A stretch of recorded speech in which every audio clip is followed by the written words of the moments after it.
अपने जो आपकी जर्नी पूरी रही पिछले 36-37 सालों की, उसमें आप इसे कैसे देखते हैं? जब गहन रात हो, आसपास कुछ नजर ना हो, आसमान में सितारे चमक रहे हैं, वीराने में छत पे जाना और अपने आप से पूछना क्या ये काम किए बिना जिंदा रह सकता हूँ मैं। तो मैंने सालों पहले अनजाने में बिना ये पढ़े अपने आप से सवाल किया, क्या मैं रंगमंच या एक्टिंग किए बिना जिंदा रह सकता हूँ? तो मेरा जवाब आया नहीं। फिर एनएसडी में जाने के बाद मुझे समझ में आया कि पढ़ना लिखना कितना ज़रूरी है, और मेरे पिताजी ने बचपन से मुझे आदत डाली। एनएसडी से पहले मैंने दिल्ली में 1.5 साल थिएटर किया। वो इतने तकलीफ़ वाले दिन थे कि हम बड़ी बुरी स्थिति में रहते थे, नाले के किनारे भी रहे, पार्क में सोए। इस पूरे स्ट्रगल के साक्षी मेरी ज़िंदगी में 3 लोग मेरे दोस्त हैं जो आज ही मेरे उतने ही पक्के दोस्त हैं। अच्छे एक्टर्स ऐसा क्या करें जो इस भीड़ से अपने आप को अलग कर पाएं? अगर होप और जज्बा है ना आपके पास और हार्ड वर्क है तो हमेशा अपॉर्चुनिटी है। आज भी इतने साल हो गए मुझे काम करते हुए, लेकिन मैं आज भी सुबह उठ के जब गार्डन से लौट के आता हूँ बॉम्बे में घर में, तो मैं लगभग आधे घंटे रीडिंग करता हूँ बोल बोल के, कि मेरी ज़ुबान धोखा ना दे जाए, मेरे लफ्ज़ जो हैं ऐसे ना हो, क्लैरिटी हो, तलफ़ुज़ मेरा करेक्ट हो।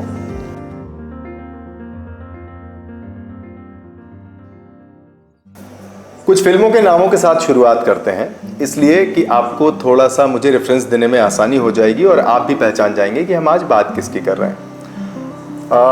ओम प्रकाश जिंदाबाद, मुक्काबाज, अजीब दास्तांस, रात अकेली है, बधाई दो। कुछ वेब सीरीज़ के नाम भी इसी बहाने सुन लीजिए, जैसे कि गुटरगू, ये काली काली आँखें, हाल ही में रिलीज़ हुई थी चाचा विधायक हैं हमारे अपने इंदौर वाले जाकिर भैया की। तो ये नाम तो आपने सुन लिए, इन्हें भी अगर आपने देखा है तो एक नाम आपने वो भी सुना होगा जिनके साथ आज हम चर्चा करेंगे, आज हम बात करेंगे। नमस्कार, मेरा नाम है ऋषि और जिन शख्सियत की हम बात कर रहे हैं उनका नाम है अभय जोशी जी। रंगमंच से जुड़े हुए जितने भी लोग हैं वो उन्हें जानते हैं, रंगमंचकार हैं, नाट्यकार हैं, आप पढ़ाते भी हैं, सीखते भी हैं, सिखाते भी हैं, और आज ऐसी ही तमाम बातों के साथ हमारे बीच में हैं। सबसे पहले तो सर बहुत बहुत स्वागत है आपका, और थैंक यू सो मच ऋषि, मुझे बुलाने के लिए, बातचीत का मौका देने के लिए thank you so much. Thank you so much sir, आपने हमारे लिए समय निकाला। हम बता दें आपको कि जोशी जी आजकल एमपीएसडी में आप शायद पढ़ा भी रहे हैं, तो दिन भर की थकान के बाद आपने कहा कि थोड़ा सा समय प्लीज़ हमें भी दीजिए ताकि कुछ चीज़ों पर हम भी बात कर पाएँ। हम बहुत सारी बातें हैं सर बात करने के लिए, जैसे मेरे पास एनएसडी एक विषय है, महू के दिन हैं, आपके मध्य प्रदेश के अलग अलग शहरों में बिताए गए दिनों की बात है, सिनेमा से जुड़ी हुई बातें हैं। मैं एक जो मेरे मन का विचार है, मैं चाह रहा था कि पहले मैं उससे शुरू करूं। मैंने लिखा भी हुआ था ताकि मैं भूल ना जाऊं। रंगमंच ट्रेनिंग का विषय बाद में है, शौक पहले है जी, और शौक से भी ज़्यादा एक अंतर्निहित गुण है। इस बात को अगर मैं आपके परिप्रेक्ष्य में देखूं तो उसे आप अपने जो आपकी जर्नी पूरी रही पिछले 36-37 सालों की, उसमें आप इसे कैसे देखते हैं? ये आपका गुण आपको पहले समझ आया, या आपको लगा कि ये मेरा शौक है, या फिर आपको लगा कि नहीं अभी ट्रेनिंग की ज़रूरत है तो ट्रेनिंग की तरफ जाते हैं? मैं ये शुरुआत करता हूँ कि मैंने ये किताब बहुत सालों बाद जब मैं बड़ा हुआ तब पढ़ी मैंने। एक जर्मन पोएट है मारिया रिल्के, मारिया रिल्के ने एक बुक लिखी है letter to a young poet. उसमें इसको आप एक्टिंग के परिप्रेक्ष्य में जोड़ के देखिए। उसमें एक युवा कवि उनको ख़त लिखता रहता है कि मेरी कविताएं कैसी हैं। उसके जवाब में मारिया रिल्के ने एक बात लिखी उसको, जब गहन रात हो, आसपास कुछ नज़र ना हो, आसमान में सितारे चमक रहे हैं, वीराने में छत पे जाना और अपने आप से पूछना क्या ये काम किए बिना जिंदा रह सकता हूँ मैं। अगर जवाब आता है हाँ तो छोड़ देना वो काम।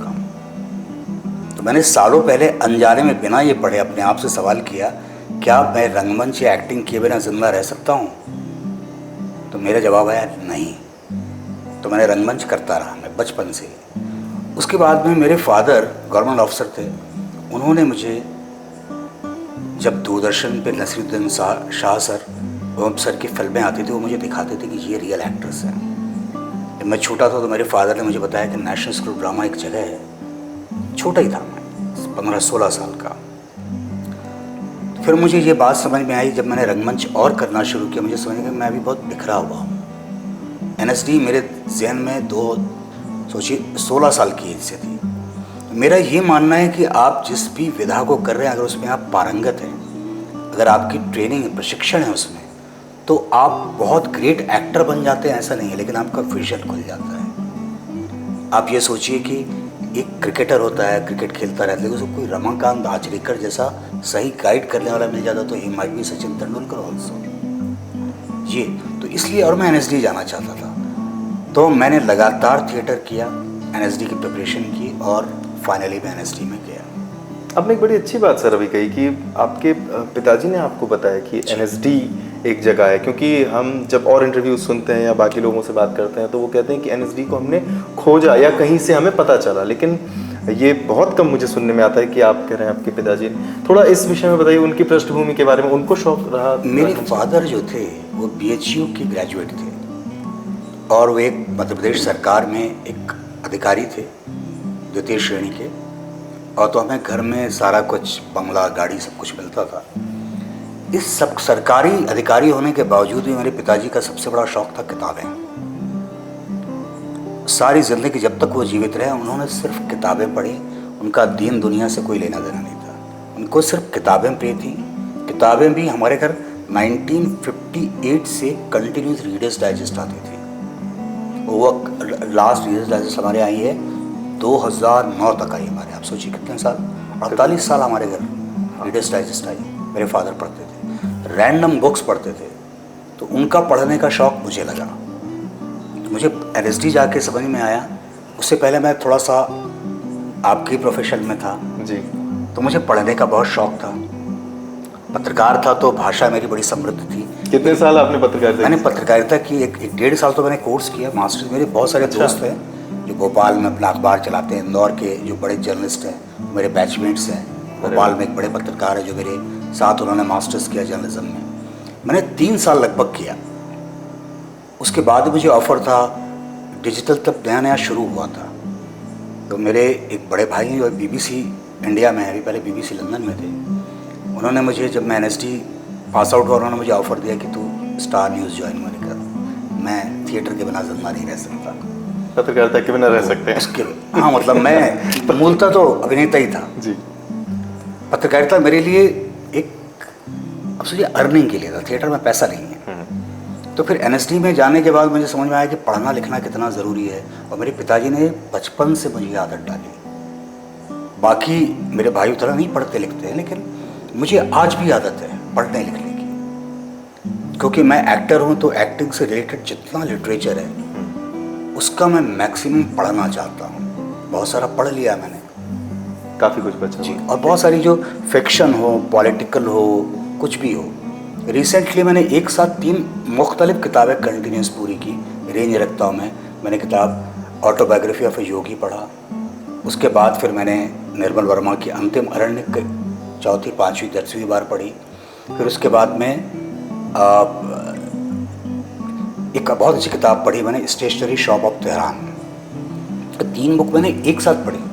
ये की फिलिवंतिम अरण्य जैसी थी? तीनों अलग अलग हैं। तीनों अलग अलग हैं। ऑटोबायोग्राफी ऑफ योगी तो आध्यात्म के बारे में है। मेरे साथ अंतिम अरण्य मैंने पढ़ी है। अंतिम अरण्य बिल्कुल अलग है, अलग राइटिंग है। और ये जो है क्या नाम है, स्टेशनरी शॉप ऑफ तेहरान, ये उस दौर की कहानी है जब ईरान बड़ा खुला हुआ था। आयतुल्लाह ख़ोमेनी का जो है वो धीरे से एंट्री हो रही थी, इस्लामिजाइजेशन हो रहा था ईरान का। उस बैकड्रॉप पे पूरी कहानी है, बहुत फेमस बुक है वो। फिर और भी कुछ किताबें रखी जिनको मैं पढ़ता रहता हूँ। आजकल कुछ पढ़ रहे हैं? अभी फ़िलहाल तो मैं अभी कुछ नहीं पढ़ रहा। फिलहाल मैं, हाँ सॉरी, वो पढ़ रहा हूँ, हकलबेरी फिन। हकलबेरी फिन एक बुक है, इसकी क्या नाम भूल गया मैं उनका, मार्क ट्वेन की। तो ऐसे पढ़ता रहता हूँ जो भी मिलता है। अरे वाह। फिर रिसेंटली एक और बुक मैंने पढ़ी थी, माई फ्यूडल लॉर्ड, तहमीना दुर्रानी पाकिस्तान की एक है, माई फ्यूडल लॉर्ड, वो पढ़ी। तस्लीमा नसरीन, जो भी बुक आती है ज़रूर पढ़ता हूँ। मतलब बाकी कामों के साथ आपकी पढ़ाई जो है वो चल रही है, वो ज़रूर रसद है, वो रसद है। अच्छा, एनएसडी के पहुंचने के पहले का आपने बताया जी, बहावलपुर हाउस की कुछ स्मृतियाँ, कुछ संस्मरण, कुछ ऐसी चीज़ें, वो तो रहेंगी ही बातचीत में शामिल। मैं एक और चीज़ आपसे पूछना चाहता हूँ, एनएसडी कितना ट्रांसफॉर्म कर देता है? आप वो अभिनेता जो एनएसडी पहुंचने के पहले, जिनको पिताजी का समर्थन है कि हाँ आप यहाँ जा सकते हैं, आप कोई आपके ऊपर बंदिश नहीं है, आप पूरे परिवार का समर्थन था। पत्रकारिता मेरे 3 बड़े भाई जी, मेरे माँ बाप और 3 भाइयों की जिनकी शादी हो गई। 3 भाई तब शादियाँ तो नहीं हुई थी तब तक उनकी, एक ही भाई की शादी हुई थी। पूरा परिवार आज तक मुझे, मेरे माँ बाप के जाने के बाद भी, पिछले 35-40 साल में 1 इंच भी सपोर्ट में कभी नहीं आई है। वाह। मेरी और फैमिली, ये 3 साल में उस सपोर्ट को और कितना बल मिला, या उसने कैसे ट्रांसफॉर्म किया? बहुत ट्रांसफॉर्म किया उसने। आप सोचिए कि बहावलपुर हाउस की यादें जैसे आपने कही, तो मैं एनएसडी से पहले मैंने दिल्ली में 1.5 साल थिएटर किया। एनएसडी से पहले वाला वो इतने तकलीफ वाले दिन थे। जर्नलिज्म छोड़ चुका था मैं, घर पे बोलता, मोबाइल होते नहीं थे, सिर्फ आपके क्या कहते हैं लैंडलाइंस हुआ करते थे। तो ये स्थिति होती थी कि हम बड़ी बुरी स्थिति में रहते थे। नाले के किनारे भी रहे, पार्क में सोए, बस स्टॉप के ऊपर, जो मेरे दोस्त आज भी बॉम्बे में हैं। इस पूरे स्ट्रगल के साक्षी मेरी ज़िंदगी में 3 लोग मेरे दोस्त हैं जो आज ही मेरे उतने ही पक्के दोस्त हैं। उसके बाद रिहर्सल पूरे उत्साह से करते थे, छाऊ सीखते थे, नाटक करते थे, 6-6 घंटे की रिहर्सल करते थे और खाना खाने जाते थे गुरुद्वारा बंगला साहिब दिल्ली में। बंगला साहिब ने हमें पाला, बंगला साहिब ने पाला। तो दिल्ली में जितना बुरा वक्त गुजारा, कभी रोहिणी में गैरेज में भी रहा मैं, जमुना पार में, मंडावली, विनोद नगर, गणेश नगर, सरोजनी नगर, आर.के. पुरम। ये कौन से साल की बात है सर? ये है, आप सोच लीजिए 94 to 96 का आधा। अच्छा, फिर एनएसडी आप चले? फिर उसके बाद में फिर एनएसडी में जब सिलेक्शन हो गया मेरा जी, तो जितनी 2 साल मैंने दिल्ली में तकलीफ के दिन गुजारे, वो 3 साल एनएसडी मैंने राजाओं के दिन गुजारे। आपने 96 एडमिशन लिया? 96 to 99। Professor Ram Gopal Bajaj sir मेरे डायरेक्टर थे। तो एनएसडी में आने के बाद आपने कहा ट्रांसफॉर्मेशन क्या हुआ, तो उसको बड़े आसान लफ्ज़ों में कहा जाए कि जैसे एक कपड़ा आपने धो के सुखा दिया है, वो बिखर जाता है, किचड़ मचड़ हो जाता है, तो जब आप उस पर प्रेस कर देते हैं तो आप उसको पहनने लायक हो जाता है। वाह। तो एनएसडी ने मुझे प्रेस करके पहनने वाला कपड़ा बना दिया। एनएसडी का एहसान मैं अपने जीवन की आखिरी सांस तक नहीं भूल सकता। एनएसडी है जिसके कारण मैं हूँ। एनएसडी जिसने मुझे जीवन समझाया, अभिनय समझाया, रिश्ते समझाए, ड्रीम समझाए, सारा एनएसडी के देन है। मैं भावनाओं पर बात करूंगा सर थोड़ा सा। मैं संस्मरण, चूंकि बात चल पड़ी थी एनएसडी, पहला नाटक कौन सा आपको याद है जो आपने किया था? और इसी में एक और सवाल, पहला नाटक जो आपने देखा था और आपको समझ आया था कि अच्छा ये होता है नाटक? जी, पहला नाटक मैंने अपनी लाइफ में किया था 1979 में। कौन सा? मुझे नाम याद नहीं आ रहा है। उस सर पर स्कूल में क्या? मैं पढ़ता था सरस्वती शिशु मंदिर, जो आरएसएस का स्कूल है। तो उसमें एक नाटक था, उसका नाम में सरपंच बना हुआ था। वो नाटक का नाम मुझे, फोटोग्राफ मेरे पास आज तक है। अच्छा।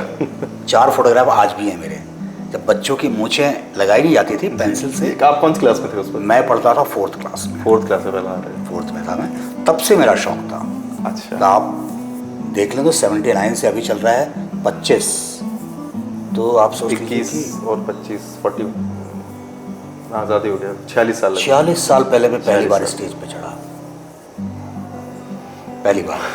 और दूसरी बात आप क्या पूछे, भूल गया मैंने आपसे पूछा था आपने पहला नाटक कौन सा किया? पहला नाटक आपको पहला नाटक कौन सा देखा मैं कौन सा बताऊं, किया? मैं जब महू में और इंदौर में नाटक कर रहा था मैं, तो मैं नाटक तो मैं कर रहा था, लेकिन सडनली मैंने 1992 में मैं दिल्ली गया। तब जर्नलिज्म का कोर्स मेरा पूरा हो गया था, शायद या होने वाला था। मैं दिल्ली गया और दिल्ली में जाके मैंने एनएसडी रेपर्टरी का एक प्ले देखा। उस प्ले का नाम था दिन के अंधेरे। किसका? दिन के अंधेरे। इसका एक्चुअल प्ले है फेडरिको गार्सिया लोरका का हाउस ऑफ बर्नार्ड अल्बा, जो हिंदुस्तान के थिएटर के सिद्ध पुरुष जिन्होंने राष्ट्रीय नाट्य विद्यालय को एनएसडी बनाया, इब्राहिम अलकाजी, आपने सुना नाम इनका? बिल्कुल, दूसरे डायरेक्टर थे। हाँ, दूसरे सातु सेन साहब के साथ दूसरे डायरेक्टर अलकाजी साहब थे, जो लगभग 16 साल डायरेक्टर रहे एनएसडी के। जी। वो जब प्ले मैंने देखा तो मैंने कहा इसको नाटक कहते हैं। और कमानी ऑडिटोरियम में देखा था मैंने। ज़ोहरा सहगल जो थी वो मेन रोल कर रही थी, और बाकी जो इनको आप देखते हैं सीमा भार्गव जी। और उसके बाद में लवलीन मिश्रा, मंदाकिनी गोस्वामी, ये सारे लोग ना, वो एक ऐसी कहानी है जिसमें किसी घर में डेथ हो जाती है और बेटियां ही बेटियां, घर में ये पाबंदी लगा दी गई कि लड़कियां घर से बाहर नहीं निकलेंगी, इन कमरे के अंदर रहते उनके जो इमोशनल चेंजेस हो रहे हैं वो सारा उस नाटक में है कि कैसे साउंड्स उनको कर रहे हैं, किसानों के जाने की आवाज़ है, लड़कियां बेचैन हो रही, कोई घर से निकल नहीं सकती। मैंने जब वो प्ले देखा, मैंने इसको प्ले कहते हैं, तो मैं क्या कर रहा हूँ। तो मेरा एनएसडी में जाने का जो निश्चय था वो और दृढ़ हो गया। जब जाऊँगा तो एनएसडी में जाऊँगा। हम तो जाना ही जाना है। चलिए, अच्छी बात। आप साथियों का जिक्र कर रहे थे, आप कह रहे थे कि 3 साथी आपके आज भी अच्छे दोस्त हैं। आज भी हैं। तो वो एनएसडी के ही दौर में थे या बाद में उनके साथ? एनएसडी से पहले वाले दौर में। अच्छा, एनएसडी के पहले एनएसडी के पहले, और एनएसडी के दौरान भी मेरे दोस्त रहे वो। जब मैं बम्बई में हूँ तब भी मेरे दोस्त हैं, वो भी काम करते हैं। वो भी रंगमंच से जुड़े हुए हैं? रंगमंच से नहीं, सिनेमा करते हैं। अच्छा, सिनेमा कर रहे हैं। सिनेमा करते हैं। एक मेरे दोस्त हैं जो काफ़ी फेमस है, हमने तब से हमारी दोस्ती है और बहुत मेरे लिए भाई की तरह हैं, बहुत ही करीब से हम साथ रहे। विजय राज, अगर आप जानते हैं। बिल्कुल। विजय जी बहुत करीब के दोस्त रहे, हमने वो दौर साथ गुजारा। फिर वो एनएसडी लेबोरेटरी चले गए, मैं एनएसडी चला गया। बहुत अच्छे अभिनेता हैं, बहुत ही अच्छे एक्टर हैं, बहुत ही अच्छे इंसान हैं। तो संस्मरणों की बात तो हमने की, भाव और भावनाओं पर थोड़ा सा हम बात कर लेते हैं। जहाँ तक मेरी समझ है, रंगमंच हमें एक दूसरे आयाम में ले जाता है, जहाँ पर हम बहुत बारीक हो जाते हैं भावनाओं को लेकर। हम ग्रहण करने में और उन्हें वापस देने में बहुत ध्यान रखने लगते हैं, बहुत हम किसी और विषय पर सोच रहे होते हैं, और एक कटाव सा हो जाता है उन लोगों के साथ जिनके साथ हमने अभी तक की ज़िंदगी अपनी बिताई थी। ये वाकई होता है या नहीं होता है, या फिर होता है तो इसे मैनेज कैसे करना होता है? देखिए, इसको मैनेज करने का तरीका मैं बहुत आसान बताऊं आपको, कि मैं इसको ऐसे समझता हूं कि जब दुनिया में बच्चा आता है, माँ उसको 9 महीने अपने शरीर में रखती है और पैदा करती है, तो उसके बाद बायोलॉजिकली एक चीज़ जिससे बच्चा अटैच होता है, प्लेसेंटा कहते हैं उसको। तो एक आपकी बातचीत की भाषा में कहा जाता है कि माँ के साथ एक प्लेसेंटल रिलेशन होता है, नाभि का रिलेशन। माँ के साथ आप रिलेशन जो है वो आप डिफाइन ही नहीं कर सकते। बिल्कुल नहीं। आप बता ही नहीं सकते। माँ से लड़ने के बाद सब कोई माँ माँ है। वैसे ही जो अभिनेता या कोई क्रिएटिव आदमी होता है, सोसाइटी उसके लिए माँ की तरह है, और जो वो कर रहा है वो बच्चा है। तो उसका जो प्लेसेंटल रिलेशन है सोसाइटी के साथ, तो कभी ख़त्म नहीं होता है। तो आपको ये ख्याल रखना पड़ेगा कि आप एक बच्चे की तरह हैं, और आपको जो खाद पानी मिल रहा है वो सोसाइटी से मिल रहा है।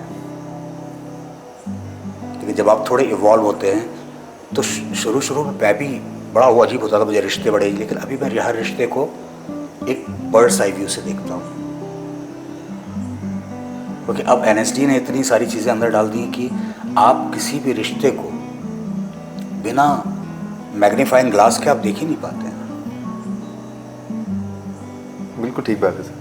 वेरिएशन, तो ये प्लेसेंटल रिलेशन जो है सोसाइटी के साथ, वो नहीं टूटना चाहिए। वही मैं कह रहा था कि ये जो वेरिएशन इतना हमें मिलता है, वो उसे समझने का हुनर जब आ जाता है तो फिर चीज़ें शायद इतनी आसान हो जाती हैं। जितना आप लाइफ के करीब हैं, जितना आप लोगों के करीब हैं, जितना आप सोसाइटी को बड़े करीब से देखते हैं, समझते हैं, इन्वॉल्व होते हैं, उतने अच्छे भी।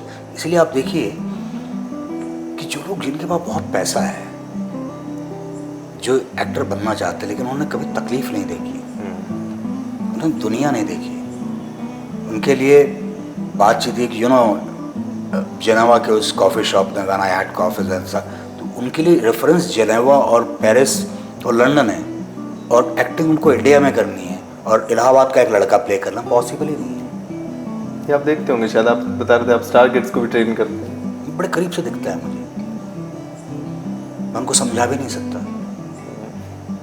आप बताइए, मैं तुम्हें इलाहाबाद कैसे समझा दूँ? इलाहाबाद तो जीना पड़ेगा। हाँ, मतलब मैं भोपाल का बहुत सारा, भोपाल बहुत इस्तेमाल होता है, भोपाली बोली जाती है। तो मैंने कहा कि भोपाली नहीं है, लेकिन मैं तुम्हें समझा नहीं सकता क्या है भोपाली। उसके लिए आपको बरसों बरस जीना पड़ेगा। जीना पड़ेगा। जैसे मंटो ने एक बड़ी अच्छी बात लिखी थी बम्बई के बारे में, अगर बात समझ में आए तो, कहते बम्बई को समझने के लिए बम्बई होना पड़ता है। वही होना पड़ता है। और ये बात शायद सभी जिंदा जगहों के लिए, जिंदा जगहों से मतलब कि आप समझ रहे होंगे कि मैं जिंदा जगह किन्हें कह रहा हूँ। मतलब उनमें शहर भोपाल भी है। कुछ भी, शहर भोपाल भी इतना खूबसूरत शहर है। यहाँ आकर बस ही जाते हैं लोग, कहते हैं कि यहाँ का पानी पीने के बाद हाँ, यहाँ से जाने का उनका मन नहीं होता। भोपाल तो अद्भुत जगह है। काम के वेरिएशन को आप कैसे देखते हैं? आपने ओमपुरी साहब के साथ भी काम किया, आपने जाकिर खान के साथ भी काम किया, दोनों के डायमेंशंस अलग अलग हैं। एक हार्डकोर अभिनेता जिनका पार पाना मुश्किल है, एक बेपनाह खुशनुमा व्यक्ति जो लोगों को दुनिया भर में हंसा रहे हैं लोगों को। इनके साथ काम करने के लिए वेरिएशन लाना पड़ता होगा, और उस वेरिएशन को लाने में कितनी मेहनत करनी पड़ती है? नहीं ऋषि, मुझे लगता है ना वेरिएशन लाना ये तो डेलिबरेट एफर्ट हो गया जी। इंसान बदलता है और आपकी अप्रोच चेंज हो जाती है। और मैं शायद मेरा सवाल इसी भाव में था, वो मैं ठीक से नहीं कह पाया। एनएसडी में मेरे एक्टिंग के गुरु थे जो विजिटिंग फैकल्टी में थे, जिन्होंने मुझे एक्टिंग समझाई और मुझे इंस्पायर किया, वो थे नसीरुद्दीन शाह, जो मेरे गुरु हैं, नसीर सर। और एनएसडी से पास आउट होने के बाद मैंने 1-1.5 साल काम किया पंकज कपूर के साथ। उनके डायरेक्शन में एक सीरियल करता था, नया नया बॉम्बे आया था जब मैं। उसके बाद ओम जी के साथ ओम प्रकाश जिंदाबाद की मैंने, मेन रोल था मेरा। तीनों लोग अलग हैं, तीनों ही अलग हैं। तो मैं एनएसडी में मैंने नसीरुद्दीन शाह सर से उनका एहसान, उनके जो सिखाया मैं क्या कहूँ। और ओम जी के साथ काम करके मुझे ऐसा लगा कि मैंने एक और एनएसडी कर ली 48 डेज की। वाह, इतना अनुभव, मतलब इतना ज़्यादा सीखने को मिला। ओम जी जैसा एक्टर, इसको कहते हैं ना कि चलती भाषा में कहते हैं वो बड़ा पानी एक्टर है। ओम जी पानी एक्टर थे। उनकी जो रेंज थी वो तो हमारी इंडस्ट्री ऐसी कि उनको इंस्पेक्टर, फलाने चंद, कॉमेडी। ओम जी की रेंज अनबिलीवेबल रेंज थी, एफर्टलेस एक्टर। हमने कई लगभग सभी उनको उसमें देखा, कॉमिक में भी, सब में, नेगेटिव में भी, और जनरल जो है आप उनकी रेंज देखिए। एक उन्होंने पिक्चर की थी ईस्ट इज ईस्ट। ईस्ट एक बहुत ही टिपिकल क्या फैनेटिक मुस्लिम फादर है, ईस्ट इज ईस्ट। और एक और उसकी बैंग ऑपोजिट कैरेक्टर की फिल्म की माई सन फैनेटिक। मैं ही बहुत रिलीजियस, बहुत ही कट्टर आदमी हूँ, और मैं ही फिल्म कर रहा हूँ जो बहुत ही लिबरल आदमी है। दो डिफरेंट लोग। ये बात जो लोग कहते हैं कि जीना पड़ता है, कई हफ्तों उसमें रहना पड़ता है, वो शायद वो भी उनके लिए नहीं लागू होती, वो फट से अपना चेंज कर देते हैं। जीना पड़ता भी ये भी ठीक है कि जैसे मेरा ऑल टाइम फेवरेट एक्टर, मैं जिसको बहुत खुदा मानता हूँ, ईश्वर मानता हूँ, इसका मैं बहुत बड़ा फ़ैन हूँ। कौन? डैनियल डे लुइस है। ओह, डैनियल डे लुइस की जो भी आप काम देखते हैं, डैनियल डे लुइस इतना कमाल एक्टर है वो। मैं कई बार रात को सोते हुए ख्वाब देता हूँ कि काश ऐसा हो जाए कि मुझे एक फिल्म मिले, मैं डैनियल डे लुइस टाइप की एक परफॉर्मेंस करता हूँ। लाइफ सेट है, खत्म। उसका मृत्यु भी हो जाए तो कोई बात नहीं। ऐसी ओम जी थे। ओम जी एफर्टलेस एक्टर थे, पानी एक्टर थे। और ओम जी की खासियत थी कि वो एक्टिंग समझा नहीं सकते थे, वो करना जानते थे। और एक्टिंग टीच करने वाले नसीर सर, उनको मैं एक्टिंग का डॉक्टर कहता हूँ। काफ़ी अच्छे लोगों के साथ आपका समय बीता है सर। 3 गुरु रहे एनएसडी जिनको मैं मानता हूँ, जिन्होंने मुझे एक्टिंग सिखाई। नसीरुद्दीन शाह सर थे, रॉबिन दास सर थे, और प्रसन्न सर थे। 3 लोग, तीनों ही अपने आप में सिद्धस्त हैं, लेजेंड्स हैं। मैं ऑडियंस के साथ कनेक्शन वाली एक बात कर देता हूँ सर। मैं जो, हालांकि मैंने सुना ही है, अभी बात सच होगी या नहीं, लेकिन एनएसडी में शायद कैमरा फेसिंग लोगों को थोड़ा सा कमतर आंका जाता है, क्या ऐसा कुछ है? नहीं ऐसा नहीं, लेकिन एनएसडी का नाम ही है नेशनल स्कूल ऑफ ड्रामा। हाँ, मैं इसीलिए कह रहा था कि आपने रंगमंच से शुरू किया, आपने 3 साल वहाँ ट्रेनिंग ली, उसके बाद फिर आपने जब कैमरा फेस किया जी, आपको लाइव परफॉर्मेंस में लाइव रिएक्शन मिल रहा है। जी। लाइव अच्छा हुआ शो तालियां मिली, नहीं हुआ शो कम तालियां मिली, या कुछ गड़बड़ हो गई कुछ, तो वो सब आपके साथ उस 1.5 घंटे में, वो 2 घंटे 3 घंटे में जो भी आपका हुआ वो आपने जिया। वो अनुभव और कैमरे का अनुभव या उस ट्रांसफॉर्मेशन को आपने कैसे जिया? कितना टाइम लगा आपको? मैंने जब एनएसडी से निकलने के बाद शुरुआत की थी एक दिल्ली में सीरियल बनता था भंवर, सोनी टीवी पे, नोएडा में शूट होता था वो। मुझे कैमरे का कोई सेंस नहीं था, लुक क्या होता है, टू शॉट क्या होता है, ओवर शोल्डर क्या होता है, लुक कहाँ रखना है, कितना बोलना है, कितनी एनर्जी, कुछ मुझे पता नहीं था। लेकिन मैंने शूट कर लिया।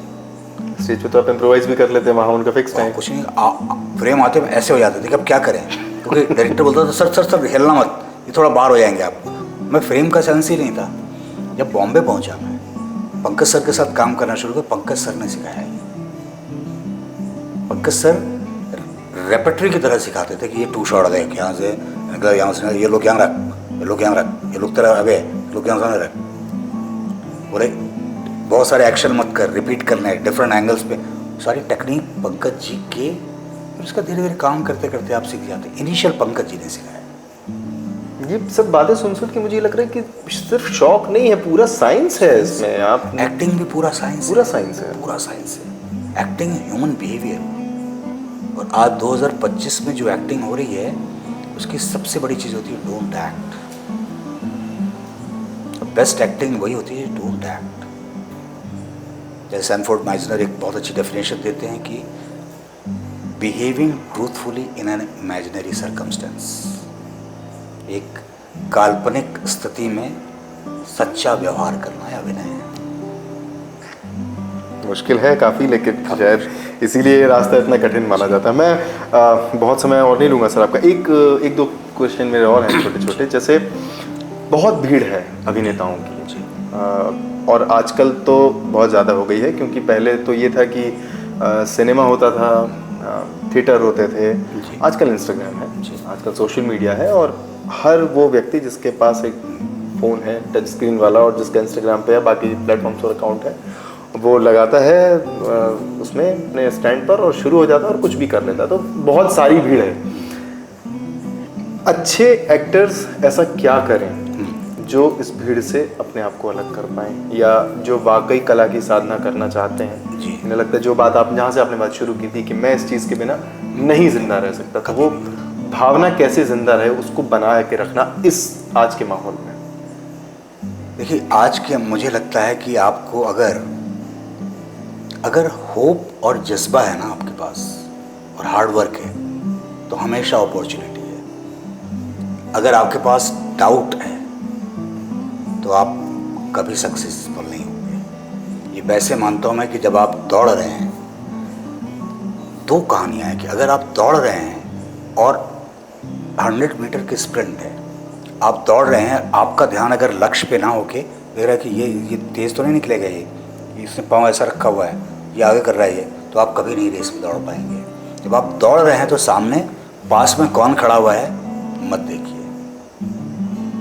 दूसरी बात कि अगर 100 मीटर की रेस है और आप अकेले ही दौड़ रहे हैं तो आपकी विन नहीं होती है। किसी भी चीज़ को अचीवमेंट के लिए, अचीवमेंट वर्ड जो है सीधा रिलेटेड है हर्डल से। जब किसी हर्डल को क्रॉस करते हैं तब अचीवमेंट अचीव करते हैं। तो हर्डल्स भी ज़रूरी हैं अगर आप कुछ अचीव करना चाह रहे हैं तो। और बॉम्बे में या आप कहीं भी काम कर रहे हैं तो ये अगर आपको काम आता है, आपका क्राफ्ट आता है, तो आपको कोई नहीं रोक सकता। आप सोचिए कि जिन लोगों को आप देखते हैं कि इतने सारे लोग बड़े इतने अच्छे से अभिनय कर, उनके पीछे स्ट्रगल कितना है, उनके रियाज कितनी है। आज भी इतने साल हो गए मुझे काम करते हुए, लेकिन मैं आज भी सुबह उठ के जब गार्डन से लौट के आता हूँ बॉम्बे में घर में, तो मैं लगभग आधे घंटे रीडिंग करता हूँ बोल बोल के,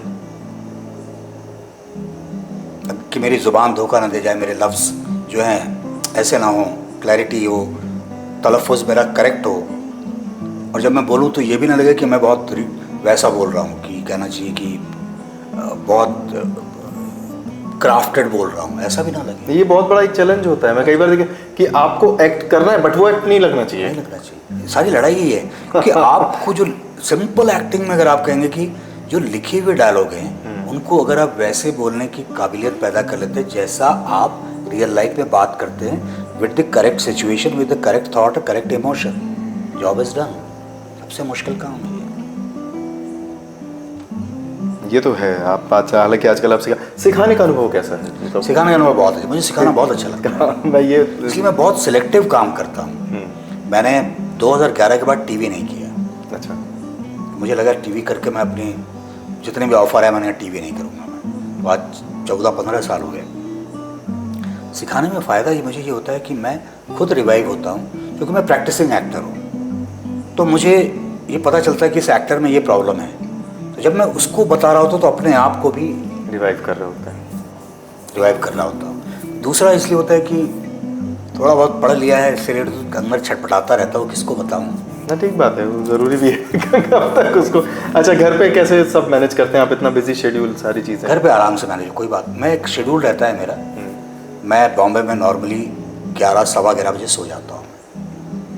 काफ़ी लोग मेरे मिलने जुलने आते रहते हैं, दोस्त लोग हैं, पुराने दोस्त हैं। सुबह वॉक पे चला जाता हूँ, कभी कोई मन नहीं तो समंदर मेरे घर के बिल्कुल पास में है, वहाँ जाके फ़ोन ऑफ करके बैठा रहता हूँ। तो जब मैं बॉम्बे आया था तो मेरा शौक था ये कि मैं कोई भी रैंडमली बस पकड़ता था, टाउन जाने वाली, बॉम्बे जाने वाली। मैं सबब में रहता हूँ, वो बस के लास्ट स्टॉप तक जाता था, वहीं किसी दुकान पे चाय पीता था, कुछ करता था, घूमता फिरता था, देखता था ये बॉम्बे है, इसको फिल्मों में देखा और लौट आता था घर। बहुत इसीलिए मुझे बाहर जाना बड़ा अच्छा लगता है। मैं रिसेंटली ये और लोगों से मिल रहा है। अभी धड़क 2 एक पिक्चर आई है मेरी, अगस्त में एक को रिलीज हुई थी। इसके बहुत सारे शोज़ हुए अभी बॉम्बे में, तो मैं कई लोगों से मिला हूँ, डिफरेंट लोगों से, जो धड़क 2 का जो थॉट है उसे बड़ा स्ट्रांगली एसोसिएट करते हैं। जो कास्ट प्रॉब्लम है हमारे इंडिया में, मैंने अपनी आँख से देखा। वो मुझसे रिएक्ट कर रहे थे। मैंने कहा इतनी रिएक्शन हो सकती है, फिल्म कितनी चली नहीं चली मुझे नहीं पता, लेकिन फिल्म का इम्पैक्ट इतना भयंकर है। फिर उसके बाद मैं यहाँ भोपाल आने से पहले मैं एक फिल्म करने गया था आसाम में, असमिया पिक्चर, और बिल्कुल डिफरेंट सेटअप, छोटी फिल्म थी, छोटी, लेकिन इतने सुंदर लोग, इतना सुंदर। अरुणाचल और हिमाचल, आसाम की बॉर्डर पे था, पहाड़ के नीचे से अरुणाचल शुरू है, पहाड़ की इस तरफ, नदी की इस तरफ आसाम है। तो मैं कहता था उनसे शूटिंग अब करो आराम से, मैं देख रहा हूँ। अच्छा है। आपने और किन किन भाषाओं में सर? मैंने एक ही भाषा। अच्छा, यस में। और किस भाषा में आपने? बस असमिया में, क्योंकि बाकी तो डायलॉग आपने असमी में बोले थे या वो डब हुए बाद में? मेरा कैरेक्टर तो हिंदी बोलने वाला था। अच्छा। लेकिन बीच बीच में जो एसएमईज बोलता था 2-3 लाइन के डायलॉग, मैं एसएमईज को हिंदी में देवनागरी में लिख लेता था। अच्छा। और उसको याद कर लेता था। क्योंकि असमी सीखने में तो समय लग जाता है, काफ़ी बहुत समय लग जाता है। साउथ का भी मैंने कहा साउथ का बड़ा मुश्किल होगा मेरे लिए। मुश्किल तो कुछ नहीं है, मेरे बहुत सारे सीनियर्स हैं, आशीष विद्यार्थी हैं, मुकेश तिवारी हैं, ये सारे लोग करते रहते हैं, बहुत अच्छा कर रहे हैं। आशुतोष राणा भाई हैं, राणा भाई ने बहुत फिल्में की हैं जी, साउथ की, अलग अलग भाषाओं भी कर जाता है। सब एक्टर का काम है, एक्टर का काम है। सही बात है सर, बहुत अच्छा लगा हमें आपसे बात करके। और चूँकि हमें ये कहा गया था कि एक इंटरव्यू करना है, लेकिन चूँकि रंगमंच मेरा पसंदीदा विषय भी है, और अभी इंटरव्यू के पहले जो हम सब बातें कर ही रहे थे उससे मुझे लग ही रहा था कि चर्चा जो है वो थोड़ी देर में तो नहीं सिमटेगी, इसको थोड़ा लंबा ही हमें करना पड़ेगा, क्योंकि जो मेरे सवाल हैं वो हो सकता है दर्शकों के भी हों, लेकिन कुछ कुछ तो मेरे भी थे, इस बात से मैं इनकार नहीं करूँगा। एक बड़ी अहम बात मैं कहूँगा कि भोपाल आने के बाद में जो MPSD में मैं स्टूडेंट्स के साथ काम कर रहा हूँ, तो आप सोचिए, एक तो संजय श्रीवास्तव जो डायरेक्टर है, संजय NSD के मेरे दोस्त हैं, बहुत ही अच्छे अद्भुत आदमी हैं। उन्होंने मुझे जब ये बताया कि अभय जी आपको क्लासेस के लिए आप, मैंने कहा मैं बहुत खुशी खुशी आऊँगा यार, इतनी यंग एनर्जी है, मतलब बहुत ही कहना चाहिए कि एक नई जनरेशन है, नए आइडियाज़ हैं उनके पास में, तो मुझे समय का पता नहीं चलता। मुझे लगता है कि ये जो 3.5 घंटे क्लास है 7-7 घंटे की होनी चाहिए। तो संजय जी को आज भी मैं बोल रहा था, थैंक यू संजय जी, आपने मुझे बुलाया MPSD में क्लासेस के लिए, MPSD से आई एम वेरी हैप्पी। बड़ी इंपॉर्टेंट बात थी आज की ये, इसीलिए मैंने वो सवाल जो आपसे पूछा था कि सिखाने का अनुभव आपका कैसा चल रहा है, शायद उसमें अधूरी रही। मैं वहाँ चला गया था। जी जी जी, बम्बई चला गया था। लेकिन यहाँ तो अद्भुत है, और सबसे अच्छी बात है स्टूडेंट जो है सीखना चाहते हैं। मज़ा भी उन्हीं को सिखाने में आता है जो सीखना चाहते हैं, जिनमें भूख हो उन्हीं को खाना खिलाने में। उसके अलावा आप किसी को खाना मत खिलाइए। नहीं नहीं यार, भूखा है उसी, वही आपके खाने का मोल भी समझेगा, वो समझेगा कि कितनी मेहनत से आपने पकाया है, तब जाकर उसे मिला है, परोसा गया उसे। खैर अभय जी, बहुत अच्छा लगा मुझे आपसे बात करके, और ये बहुत दिन बाद हुआ कि जब कोई बातचीत मुझे लगता है कि बहुत सार्थक हुई है, और बहुत अच्छे मुझे लगता नहीं कि शायद इसे हमें यहाँ रोकना चाहिए था, लेकिन चूंकि समय की बाध्यता है इसलिए मुझे यहाँ रुकना पड़ रहा है।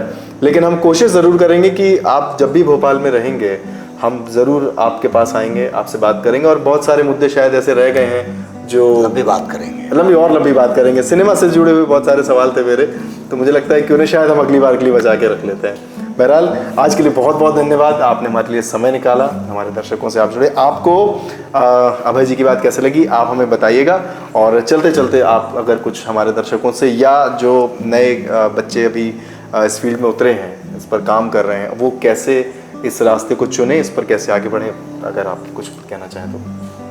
सबसे पहले Rishi ji thank you so much, People's Samachar को बहुत बहुत धन्यवाद कि उन्होंने ये बातचीत का मौका दिया, और बड़ा कृतज्ञ हूँ मैं इस चीज़ के लिए उनका। और ऋषि जी ने जैसे सवाल किया कि जो नई जनरेशन जो इसमें आना चाहते हैं, आप किसी ग्लैमर से अट्रैक्ट होकर बताइए, आप